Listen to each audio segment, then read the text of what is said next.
Berkunjung ke Jepang ternyata tidak cukup kalau hanya sekali, dan ini adalah trip keduaku ke Jepang. Subuh hari saya langsung bergegas ke bandara karena paginya harus flight dari Makassar ke Jakarta. Seperti biasa, check-in dan drop bagasi, lalu siap-siap ke musola untuk sholat subuh. Penerbangan kali ini saya naik maskapai Garuda Indonesia. Berhubung saya berangkatnya hari Jumat, jadi begitu tiba di Jakarta, saya langsung titip bagasi di bandara dan segera bergegas ke Masjid Istiqlal untuk sholat Jumat. Dari bandara ke masjid, saya naik kereta menuju stasiun bandara, lalu lanjut ke stasiun Manggarai. Setelah itu naik Gojek ke Masjid Istiqlal. Di Masjid Istiqlal, saya sempat janjian untuk ketemu dengan teman SMK saya namanya Dayat. Dan berhubung flight ke Jepang masih lama, jadi saya sempatkan mengunjungi teman-teman yang bisa dikunjungi.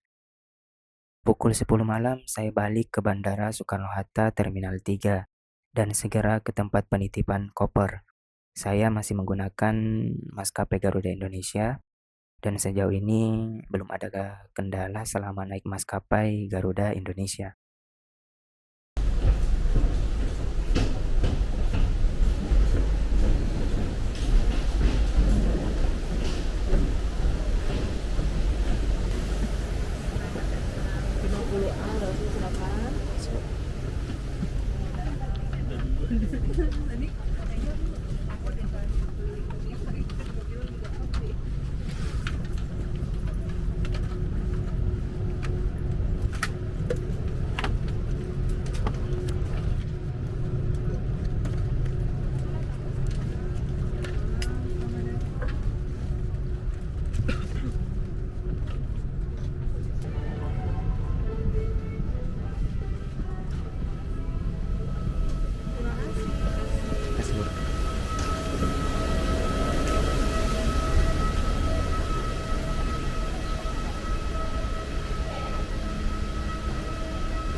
Sekitar pukul 8 pagi saya tiba di Haneda, Tokyo. Yang pertama dilakukan tentu mengisi kartu kedatangan, imigrasi, lalu ambil bagasi. Untuk uang cash, saya tarik melalui ATM 7-Eleven, lalu membuat kartu Suica untuk transportasi ke pusat kota. Trip kali ini saya ingin berkunjung ke Shikoku. Saya ingin tahu bagaimana pedesaan yang ada di Jepang. Untuk itu, saya naik kereta dari Bandara Haneda menuju Shin Yokohama. Lalu dari Yokohama rencananya akan turun di stasiun Atami. Tapi qadarullah terjadi topan dan hujan deras di prefektur Shizuoka. Sehingga saya memutuskan untuk turun di Odawara karena akses ke Atami ditutup disebabkan taifun dan hujan deras. Di Odawara saya mulai khawatir karena hotel yang saya booking ada di daerah Shizuoka. Jadi saya coba tenangkan diri, lalu coba cari jalan keluarnya. Pertama, saya coba email hotel yang ada di Shizuoka. Saya jelaskan kalau saya tidak bisa ke sana karena taifun dan hujan deras. Dan alhamdulillahnya mereka merespon dan setuju untuk refund di hari itu juga. Kedua, saya ada dua opsi sebenarnya. Pesan hotel di Odawara atau balik ke Tokyo. Saat itu powerbank dan HP ku itu sudah low sekitar 30-40%. Kalau pesan hotel di Odawara harganya lumayan mahal dan lokasi paling dekat harus jalan menerobos hujan sekitar 500 meter. Kalau ke Tokyo, mungkin saya bisa nginap dulu semalam di Masjid Kabukicho sambil menyusun ulang rencana selanjutnya. Akhirnya, saya memutuskan untuk balik ke Tokyo setelah dapat izin dari pengurus Masjid Kabukicho untuk menginap semalam. Saat itu tidak kepikiran untuk merekam karena saking paniknya dan begitu tiba di Shinjuku, saya langsung tarik koper menuju Kabukicho dalam keadaan kehujanan. Kebetulan malam itu masjid sedang ramai dan semacam ada acara perkumpulan. Jadi saya coba minta saran dari teman-teman yang ada di situ untuk rencana ke depannya. Karena rencana yang saya buat dari Indonesia boleh dibilang hancur karena badai topan yang terjadi di Shizuoka. Setelah menampung masukan dari teman-teman yang ada di masjid, saya coba buat plan baru dan langsung istirahat. Pagi harinya saya pamit dan bergegas ke stasiun untuk mengecek apakah ada Shinkansen menuju Shizuoka atau tidak. Setidaknya 70% rencana sebelumnya bisa diselamatkan. Tapi ternyata Shinkansen cuma beroperasi sampai Mishima. Tanpa pikir panjang, langsung beli tiket Shinkansen menuju Mishima dan sebenarnya tidak tahu mau explore apa di Mishima karena tujuanku adalah explore Shikoku. Tapi ya jalan saja lah. Di Mishima saya langsung pesan hotel via Agoda hari itu juga. Hotel Select Inn Mishima adalah hotel yang menurutku lumayan dekat dari stasiun dan harga lumayan murah. Perut yang keroncongan membuatku harus keluar hotel untuk makan di restoran India yang lokasinya dekat dari hotel dan lanjut mengunjungi salah satu kuil yang ada di sekitar situ.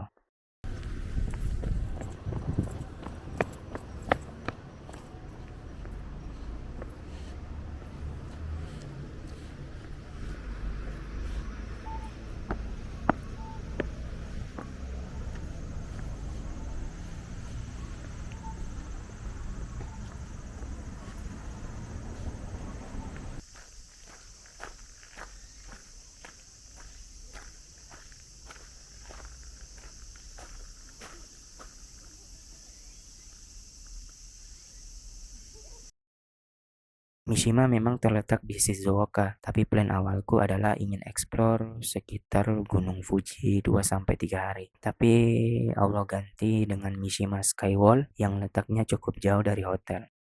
Untuk tiket Skywall saya beli di Traveloka. Koper saya titip di hotel karena memang cuma booking 1 malam.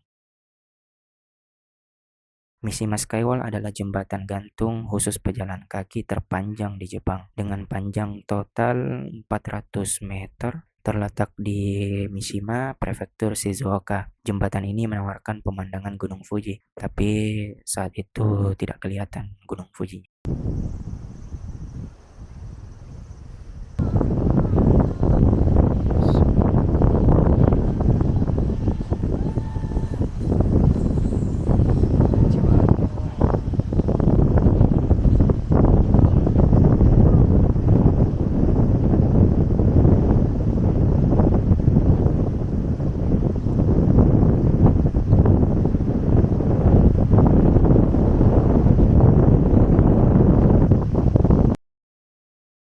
Dikarenakan budget yang pas-pasan, saya tidak berani mencoba atraksi yang ada dan memilih makan es krim sambil menikmati pemandangan yang ada di sana.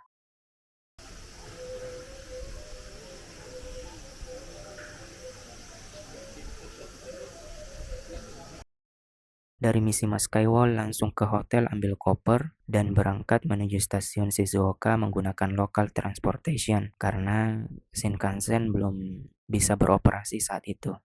Di Shizuoka, saya tiba di hotel yang seharusnya saya datangi di hari pertama dan kenapa turun di Shizuoka? Karena mulai capek dan mengantuk. Dari Mishima ke stasiun Shizuoka itu sekitar 2-3 jam karena keretanya harus berhenti di semua stasiun. Saya menginap di Hotel Capsule Inn Shizuoka selama 1 malam untuk istirahat.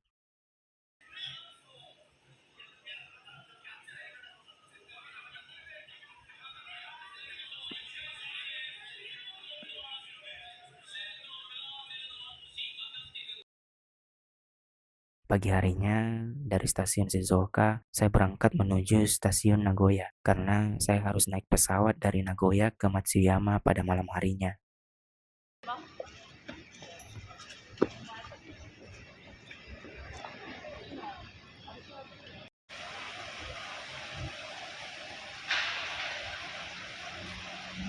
Selama di Nagoya, saya mengunjungi tempat-tempat yang bisa dijangkau dan gratis dikunjungi, termasuk salah satunya adalah Masjid Nagoya. Kata temanku di Nagoya ada Masjid Indonesia, tapi tidak sempat saya kunjungi karena saya langsung ke bandara untuk istirahat sambil menunggu penerbangan ke Matsuyama.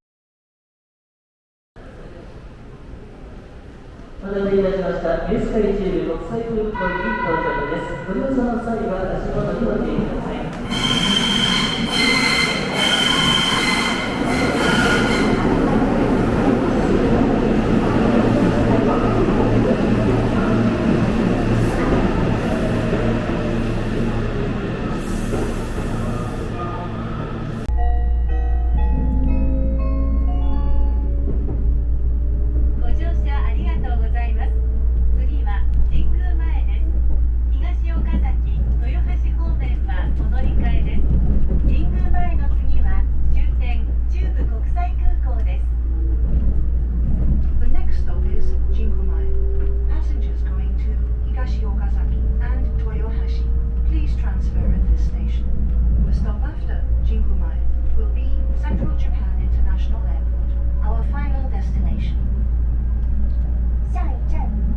宫前，前往东冈崎分桥方向的旅客，请在本站换车。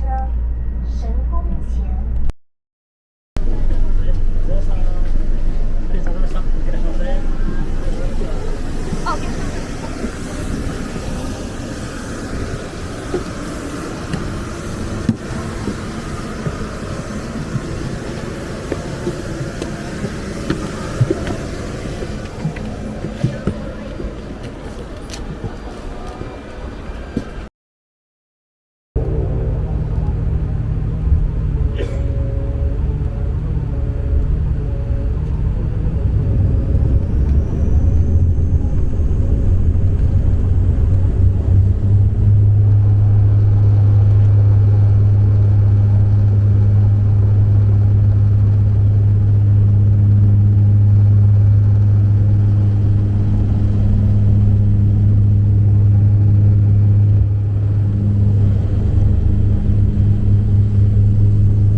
Dari Bandara Matsuyama, saya naik bus ke Hokkaido Station. Sopir busnya menunggu penumpang hampir setengah jam, tapi cuma saya seorang diri yang naik ke bus itu. Di Hokkaido Station, saya bertemu dengan senior saya sewaktu di kampus yang tinggal di Makassar, tapi saya tidak pernah ketemu di Makassar. Malah ketemunya di Jepang. Mantap.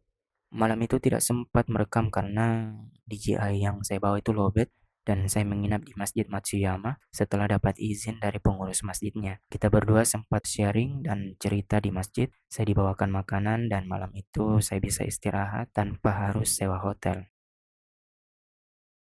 Siang ini saya berada di Matsuyama Station. Saya ingin aktivasi tiket JR Pass All Shikoku yang sudah saya beli di aplikasi Klook.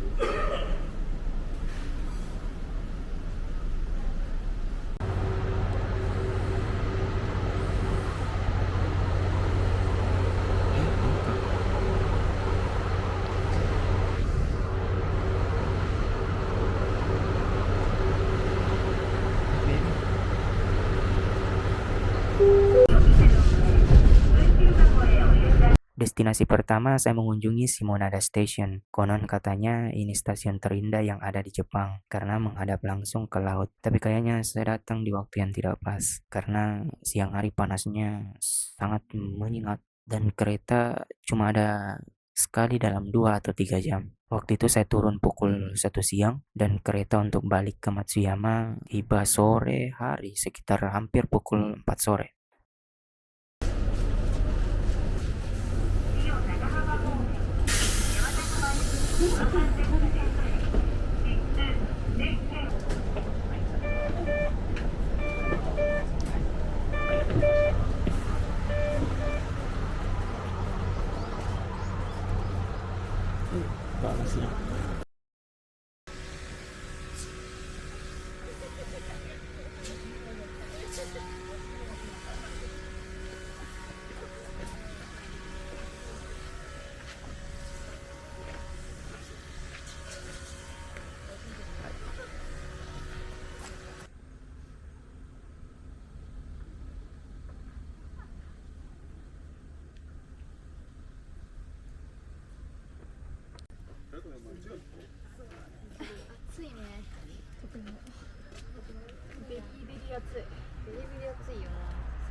Saat kereta tiba, saya pun kembali ke stasiun Matsuyama, lalu lanjut menuju stasiun Baishinji untuk menikmati pemandangan matahari terbenam. Stasiun ini lumayan viral di Instagram dan lumayan ramai turis maupun warga lokal yang datang melihat sunset di sore hari.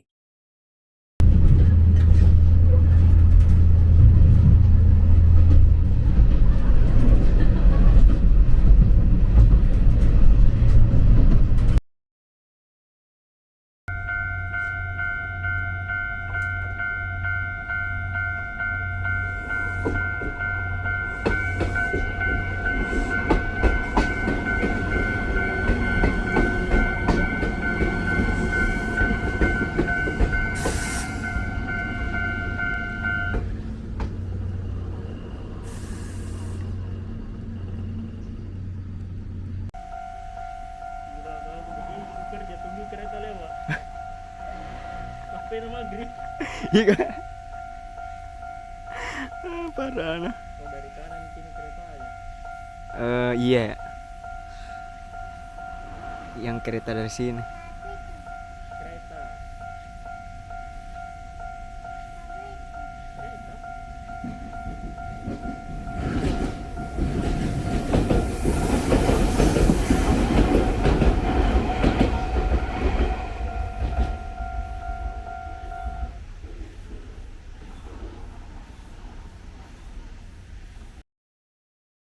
Waktu maghrib sudah masuk. Kita mencari tanah lapang untuk sholat maghrib terlebih dahulu sebelum balik ke stasiun Matsuyama. Untuk makan malam, kita singgah di warung Pak Sushiro. Dan malam ini saya menginap di apartemen senior saya karena besoknya harus siap-siap berangkat ke Kochi untuk destinasi selanjutnya.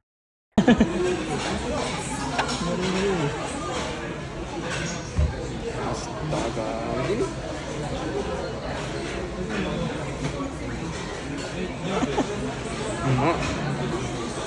Ini coba. Udah nggak? Udang-udang. Dimakan habis semua. Astaga. Ya macan udah. Ini udah satu kali masuk. Bisa dipotong-potong. Astaga.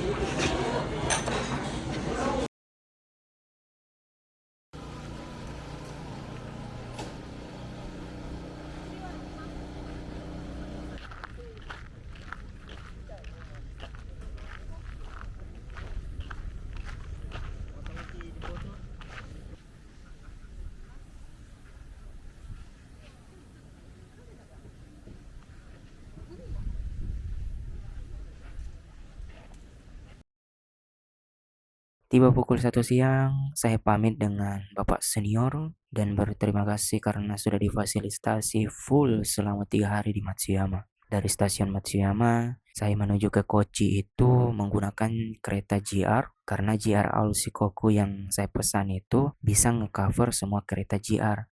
Sebenarnya ada opsi naik bus, tapi karena uangku pas-pasan jadi naik kereta yang kurang lebih makan waktu 6-7 jam kalau tidak salah.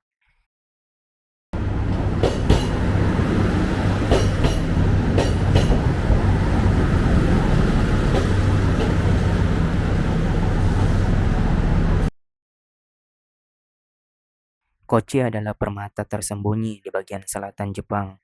Tenang, alami, dan kaya budaya. Cocok untuk traveler yang ingin menjauh dari hiruk-pikuk kota dan menyatu dengan alam serta kehidupan lokal. Malam ini saya nginap di guest house. Lululululu. Kenapa di sini? Karena harganya murah dan fasilitasnya memadai sesuai kebutuhan. Yang tidak saya antisipasi selama di Kochi adalah saya diminta naik khutbah Jumat dalam keadaan tidak ada persiapan sama sekali. Saya khutbah menggunakan bahasa Indonesia karena kebanyakan jamaah berasal dari Indonesia.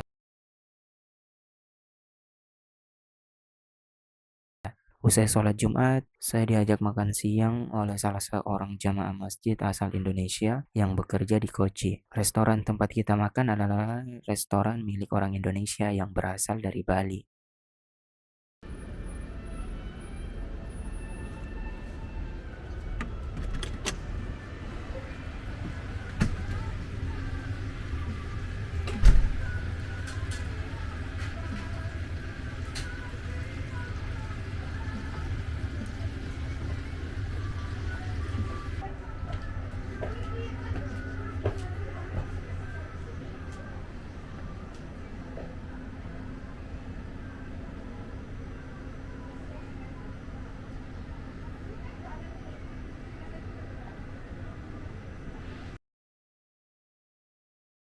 Kita berdua berpisah di stasiun Kochi. Saya melanjutkan perjalanan menuju Takamatsu menggunakan kereta JR. Meski memakan waktu yang lama, tapi saya bisa menikmati pemandangan selama perjalanan.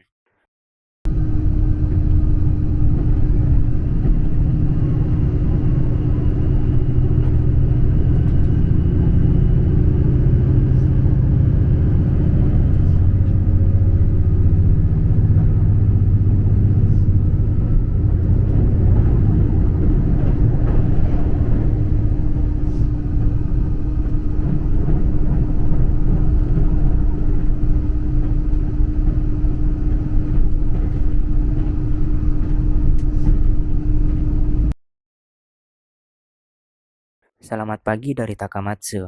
Takamatsu adalah kota pelabuhan yang terletak di Kagawa dan dikenal sebagai gerbang utama ke Pulau Shikoku. Hari ini rencananya cuma ingin keliling-keliling kota sambil mengamati kehidupan warga lokal yang ada di Takamatsu. Namun sebelum itu, saya singgah makan siang di salah satu restoran milik orang Nepal karena di situ ada tulisan halal. Butuh perjuangan juga kalau mau cari makanan halal di negeri minoritas Muslim.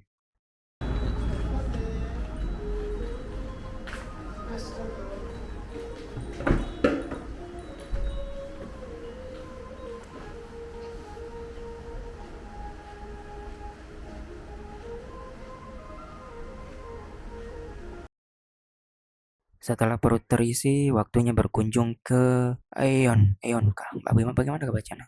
Aeon Mall. Di sini saya beli powerbank karena powerbank yang saya bawa sudah rusak dan untuk sisa hari ke depan saya butuh powerbank untuk explore Jepang.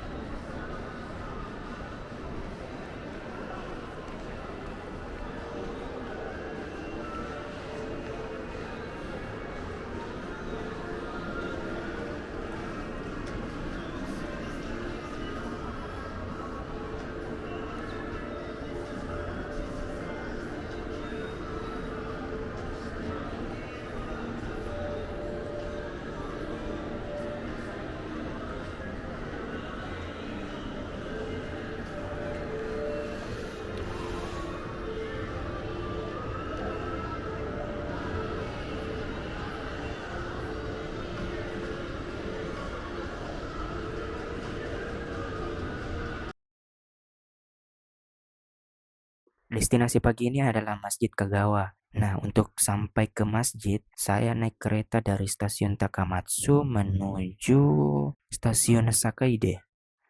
Dari stasiun Sakaide sebenarnya bisa naik taksi ke masjid dan lebih hemat waktu. Tapi karena lagi-lagi uangku pas-pasan, jadi kupikir mending jalan saja. Toh masih pagi. Kalau jalan kaki kan bisa menikmati suasana pedesaan yang ada di sana.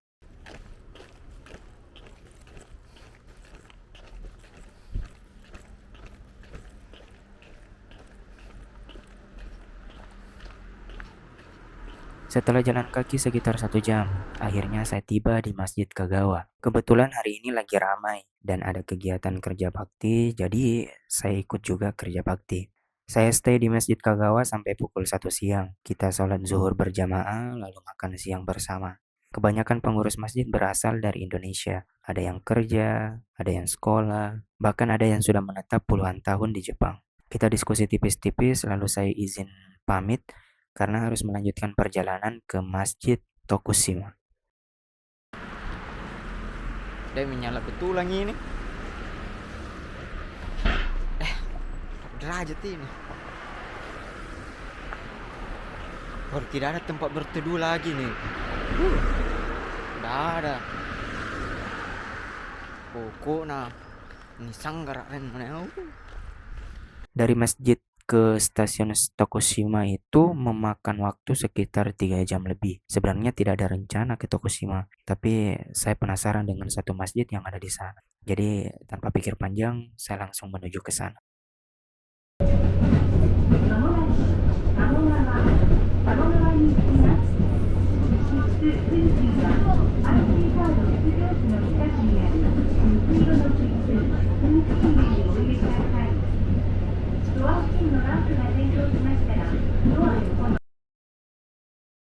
Sesampainya di Masjid Tokushima, ternyata tidak ada orang di dalam masjid. Masjid tidak terkunci, dan saya pun masuk untuk sholat asar, lalu bergegas balik ke Takamatsu.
Destinasi selanjutnya adalah Pulau Sodoshima. JR Pass All Shikoku yang saya pesan itu ngecover kapal dari Takamatsu ke Sodoshima.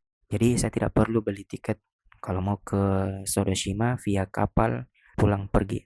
Perjalanan ini memakan waktu sekitar 30 sampai 45 menit. Kita akan turun di pelabuhan Tonosho. Bagaimana kak bacanya? Tonoso. Dan dari situ kita bisa naik bus untuk mengunjungi tempat-tempat yang ada di Sodoshima. Pulau Sodoshima ini terkenal sebagai pulau yang indah. Dikenal juga sebagai Pulau Zaitun. Di sini merupakan tempat syuting beberapa film dan drama Jepang, di antaranya film action Takagi-san. Pulau ini menawarkan pemandangan yang menakjubkan karena letaknya di tengah laut dan sangat cocok untuk traveler yang mencari suasana tenang atau untuk sekadar mencari inspirasi. Di sini saya cuma one day trip, tidak banyak yang saya explore. Fokusnya cuma tempat-tempat syuting drama Takagi-san seperti Dofuchi Street. Bagaimana kebacanya? Dofuchi Street. Ya gitu. SMP di Tonoso, dan beberapa kuil yang ada di sana.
じゃ行かへんのせやけど、あそこの下の駐車場だけでも相当広いやん。あるで。下にはちょっと止まってるの。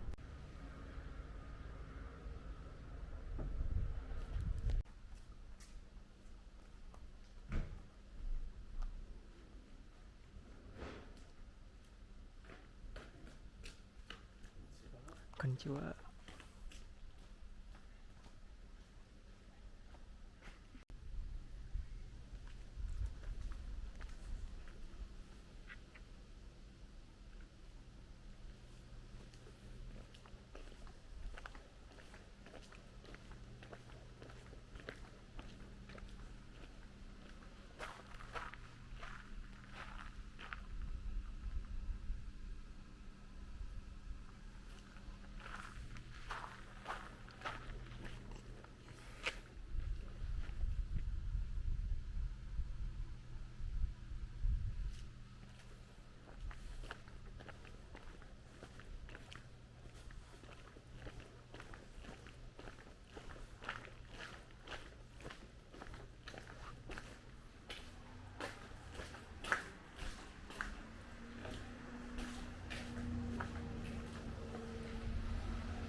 Sore hari saya langsung bergegas jalan ke pelabuhan untuk balik ke Takamatsu.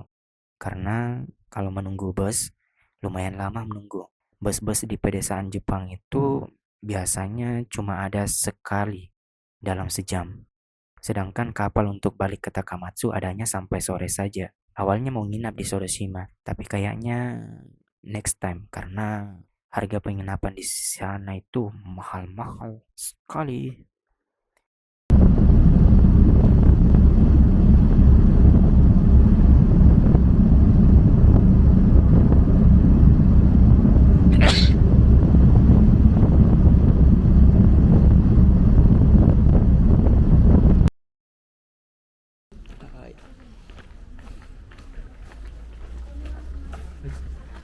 大人1名様。はい。410円になります。はい。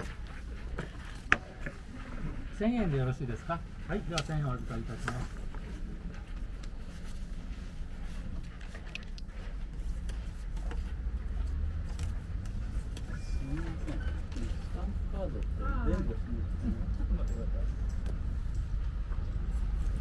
お釣りの方を590円お返しいたします。はい、チケットとガイドマップはお取りになりましたですかね。はい、はい、ありがとうございます。ありがとうございます。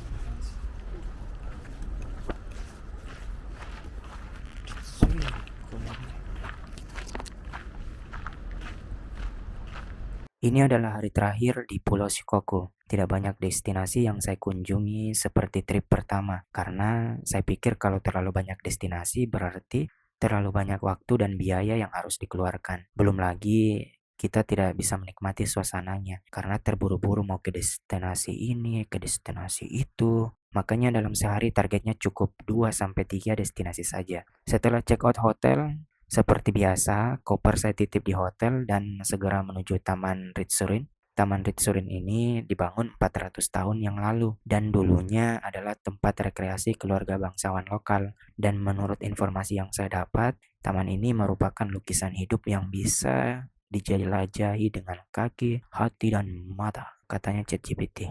Taman ini tidak hanya cantik, tapi juga penuh filosofi dan harmoni ala Jepang. Taman ini sangat luas. Saya spend waktu dari siang sampai sore hari. Usai keliling di taman, saya menuju restoran Nepal yang kemarin saya kunjungi untuk makan siang sekaligus minta izin untuk sholat duhur dan asar. Alhamdulillah mereka mengizinkan masuk dan memberi space untuk sholat. Jadi saya bisa sholat setelah makan di restorannya. Malamnya saya bergegas ke stasiun Takamatsu. Untuk menghemat biaya, saya naik bus dari Takamatsu menuju Tokyo menggunakan bus malam. Biayanya sekitar 1,2 jutaan dan busnya diperkirakan tiba di Tokyo pukul 8 pagi.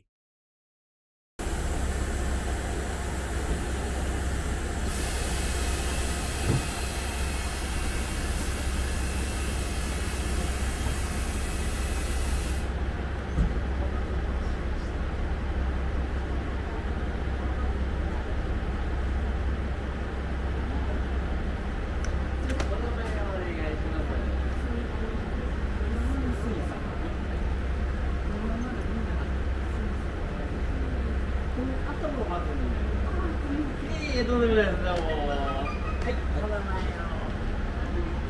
スリム様、八条口、八重洲ですね、ごめんなさい。1C です。 1C です。はい、ちょっと待ってくださいね。こちらお荷物。ちょっと待ってください。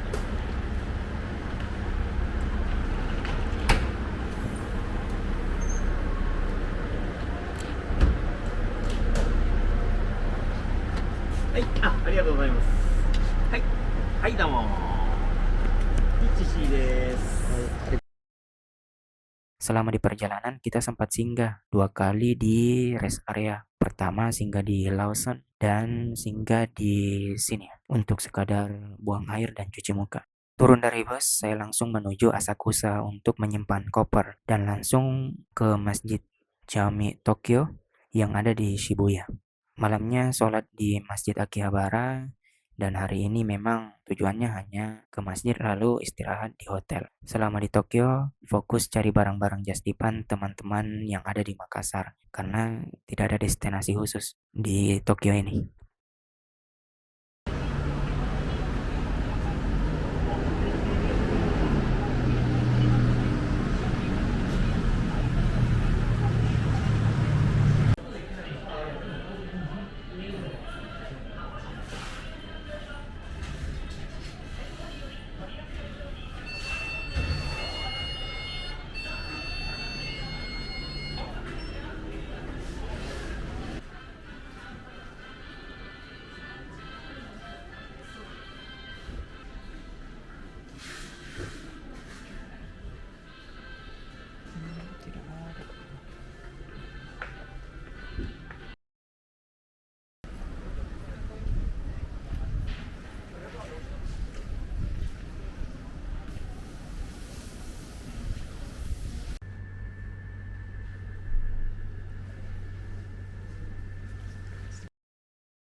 This is bound for Haneda Airport. We will soon arrive at Kojiya, KK12. The doors on the left side will open. Please be careful of the train doors. 羽田空港から各航空会社をご利用のお客様にご案内いたします。 Ada kesedihan tersendiri saat naik kereta menuju bandara. Trip selama 15 hari berlalu sangat cepat. Rasanya baru kemarin saya tiba di bandara ini. Hari ini sudah harus balik ke tanah air. Segala drama selama perjalanan ini ternyata mampu saya lalui. Solo traveling itu berarti kamu mengandalkan 100% kemampuan yang kamu miliki. Semakin jauh kita pergi, semakin banyak yang kita pelajari. Dengan solo traveling, kita bisa mengenal diri kita sendiri. Kita tahu batas kemampuan kita. Kita akan tahu kekurangan mana yang harus kita benahi. Jepang negeri minoritas muslim, tapi banyak nilai Islam yang diterapkan di sini. Jepang dengan ekonomi yang stagnan, tapi masih mampu mensejahterakan rakyatnya. Di Jepang, banyak hal yang bisa kita pelajari hanya dengan mengamati. Realita memang menuntutku harus pergi, Meski begitu, selalu ada perasaan untuk kembali lagi.